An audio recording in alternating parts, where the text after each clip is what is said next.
Olá, sejam bem-vindos ao Pod Contas, o podcast da Escola Paulista de Contas Públicas, a EPCP, vinculada ao Tribunal de Contas do Estado de São Paulo.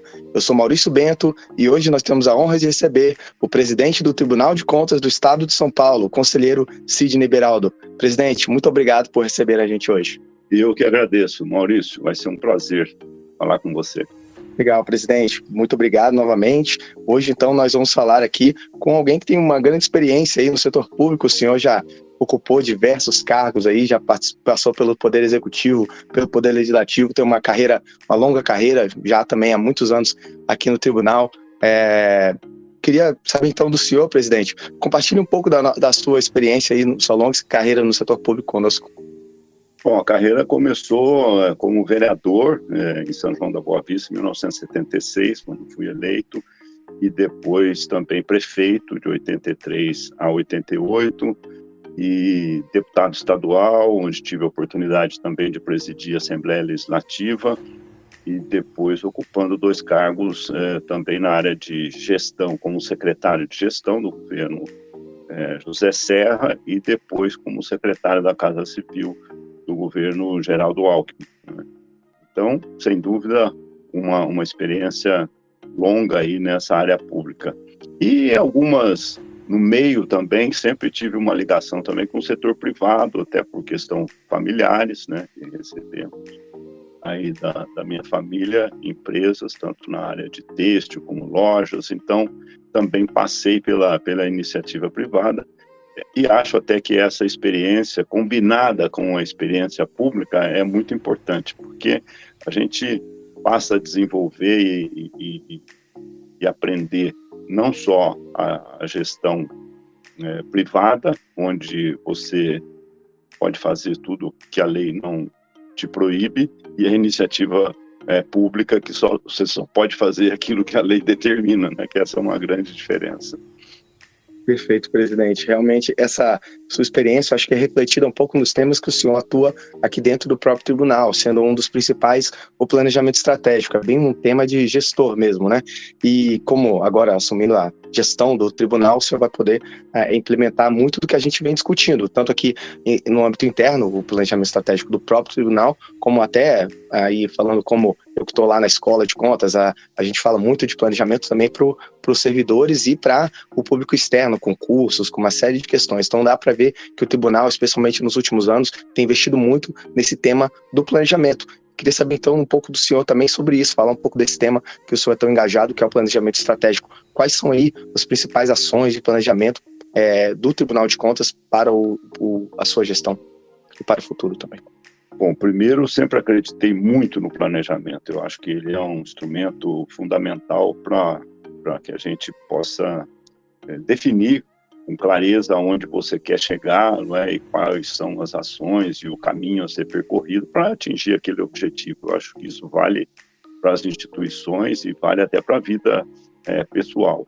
Eu fiquei surpreso positivamente quando cheguei aqui no tribunal, e nós já tínhamos um planejamento aqui que tinha sido desenvolvido, na época até com financiamentos externos, né, com esse objetivo mesmo de que as instituições públicas tivessem um planejamento.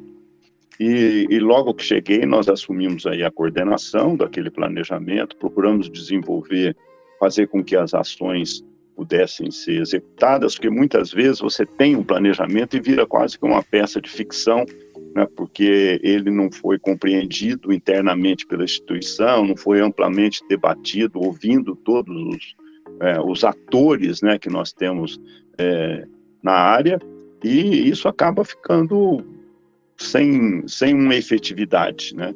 E não foi o que aconteceu aqui no tribunal. Esse processo passou por uma rediscussão, depois uma renovação do período, e agora, recentemente, ele foi ampliado e eu diria até dado uma consistência ainda maior, na medida que abriu até a possibilidade de ouvir os próprios jurisdicionados, né, que são aqueles nossos clientes, né, para que pudesse também dar uma visão do tribunal de fora, né, e também fazendo algumas colocações, sugestões que alimentaram para que nós tivéssemos um planejamento bem realista, né, com a necessidade do tribunal e também a própria visão do cidadão com relação à instituição. E foi amplamente discutido, né? Então, isso eu acho que é importante, porque independente do presidente de plantão, né, nós temos essas ações que foram absorvidas pelos próprios técnicos da instituição e que ela anda independente do presidente, né?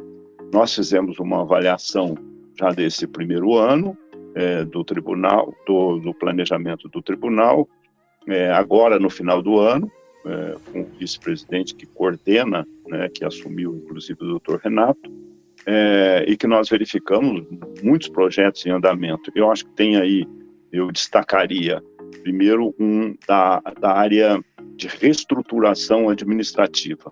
A maior despesa do tribunal é com folha de pagamento, e então é aí que nós temos que colocar energia para que a gente possa ter, através dos recursos humanos que nós temos disponível, tirar o maior proveito possível, observando as competências de cada um, analisando qual a demanda que se tem de cada estrutura e colocando e disponibilizando os servidores dentro daquela competência e daquela demanda, né, distribuindo bem os nossos servidores, observando também os talentos, né, que a gente tem disponível, ou seja, tirar o maior proveito possível da estrutura de recursos humanos que a gente tem. Então, estão fazendo tem vários projetos nesse sentido, da reestruturação administrativa.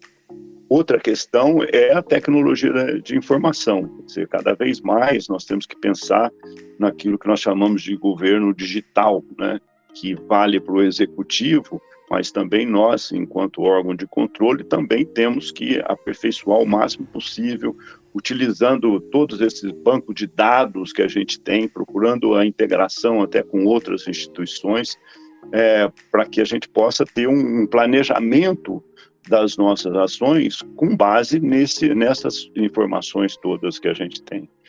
Então, é uma área bastante priorizada também por nós. Mas a informatização ou o uso da tecnologia sem uma revisão de processos, também você costuma colocar a burocracia, né, dentro da tecnologia. Então, é preciso que a gente faça uma revisão de processos, evitando retrabalho, né, ou que o processo fique andando dentro do tribunal, muitas vezes desnecessariamente, gerando custo, né? A gente precisa ter uma noção também de custo-benefício, né? Porque a sociedade está pagando, né? Tudo o que se faz aqui é advindo de recursos públicos. Então a gente precisa avaliar, de repente uma análise de um processo e tal custa mais caro do que os próprios recursos que estão sendo investidos ou aplicados, né? Então é preciso que a gente também tenha esse trabalho, esses dados através desse trabalho da revisão de processos. Então fazendo uma revisão de processo, procurando aproveitar mais e ganho de produtividade, para que a gente possa fazer mais com menos.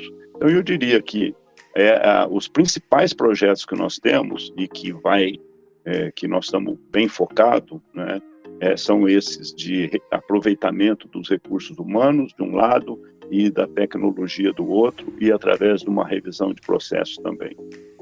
Bom, presidente, é sempre bom ver como o tribunal está preocupado em melhorar também a sua própria gestão, e já que a gente fala tanto para todo o setor público melhorar, a gente também tem que fazer aqui dentro um trabalho muito bem feito, e esse é o objetivo do planejamento estratégico.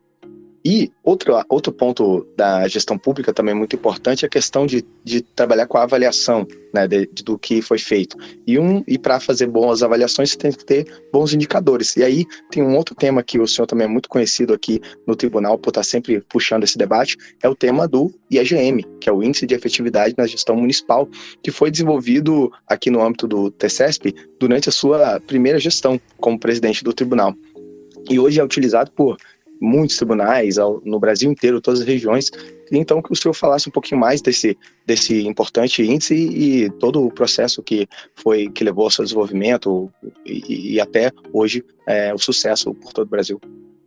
Então, uma boa gestão, ao meu ver, começa com um bom planejamento. E um bom planejamento precisa ter objetivos, precisa ter metas e precisa ter indicadores, né, para que a gente possa fazer esse encaminhamento.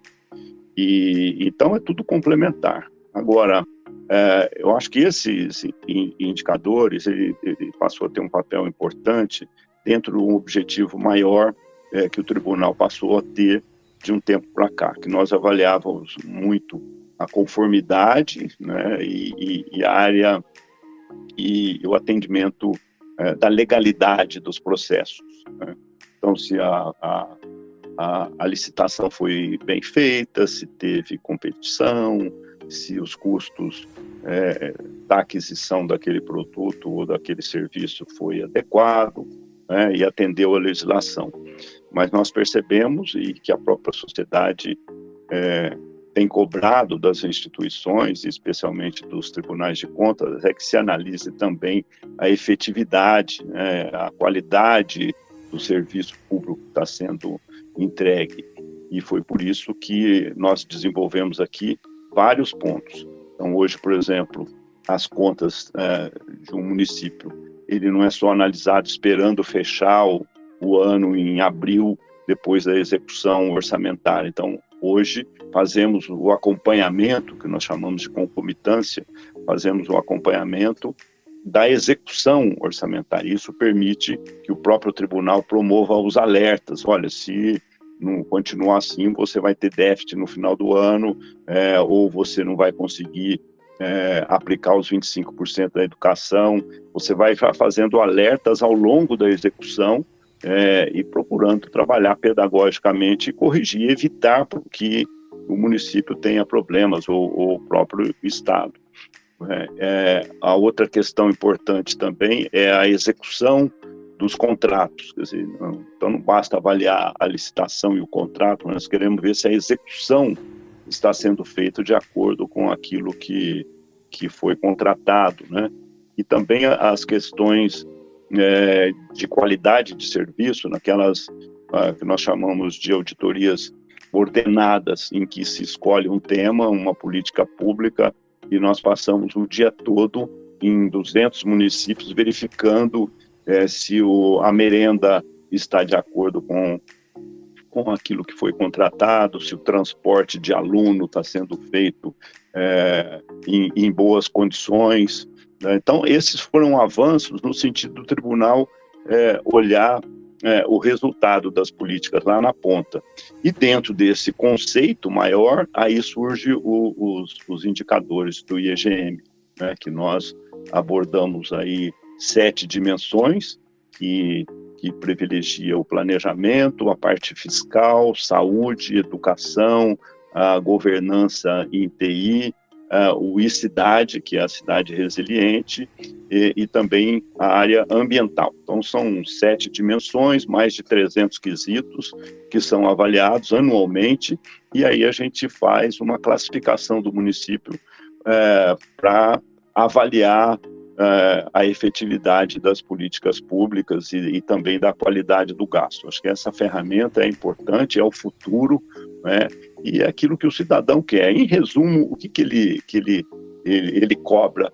Que os recursos advindos dos impostos que ele paga sejam bem aplicados e que seja entregue, né, ao cidadão serviços de qualidade na área da saúde, da educação, e outras áreas. E nós verificamos que quando se tem um bom planejamento, aí fortalecendo aquele conceito que a gente tem, tendo um bom planejamento, as outras áreas todas impactam no sentido de melhora. Verdade, presidente. Tudo isso tem que andar junto, né? Planejamento, gestão, avaliação, todas fases muito importantes. Sem dúvida. E mais um marco importante para o senhor, presidente, foi que no final de 2022, agora, o senhor completou 10 anos como conselheiro do Tribunal de Contas do Estado de São Paulo. Queria saber do senhor como o senhor vê esse marco, também os avanços que ocorreram no tribunal nos últimos 10 anos, e também os planos para essa nova gestão e para o futuro. Como você vê o tribunal? Olha, os desafios são enormes, né, e embora a gente reconheça que temos avançado bastante, mas a luta continua, né? Nós temos que cada vez mais procurar nos aperfeiçoarmos e atender as necessidades da população. Acho que nesses 10 anos que estou aqui, eu tenho absoluta consciência de que nós avançamos muito enquanto instituição, né? Mas o caminho é exatamente esse, é cada vez mais nós darmos uma contribuição no sentido de avaliar a qualidade do serviço. E o grande desafio que se verifica é que muitas vezes eu acho que existe hoje um desbalanceamento, não sei se esse bem é o termo, entre o nível e a capacidade técnica dos órgãos de controle, que se encaixa aí o nosso tribunal, porque tem concursos e tem uma boa carreira, então atrai técnicos de boa formação, de boa qualidade, né? E isso não está ocorrendo nos municípios. Então, nós temos hoje um nível de exigência e que os municípios, que nós verificamos através do EGM, não estão conseguindo entregar. Nós verificamos agora os dados de 22 do EGM, onde mais de 400 municípios ficaram na última avaliação, que é o C, na área de planejamento. E nós falamos aqui o tempo todo da importância do planejamento, né? E também na área de governança de TI, também muitas deficiências nessa área. Então, uma combinação entre um mau planejamento e a utilização de sistema, o que nós verificamos é que existe problema sério na gestão dos municípios. E eu tenho dito de que tão pernicioso para um bom resultado, quando você tem desvios, quando você tem fraudes, é a má gestão. E muitas vezes isso é combinado, quer dizer, má gestão com fraudes e tal, e isso traz, sem dúvida, um prejuízo. Então, eu diria que o grande desafio, né, do tribunal é como ele poderá, qual a contribuição que ele terá que dar junto ao executivo para que haja esta melhora na gestão pública, fazendo com que as ações desenvolvidas possam gerar bons resultados, que hoje, através destes dados que nós temos, infelizmente não está acontecendo. Perfeito, presidente. Obrigado pela sua mensagem, pelas suas falas aqui. Foi uma ótima conversa. Quero agradecer novamente o senhor ter topado essa conversa. Muito obrigado, tá, presidente? Eu que agradeço. Obrigado pela oportunidade.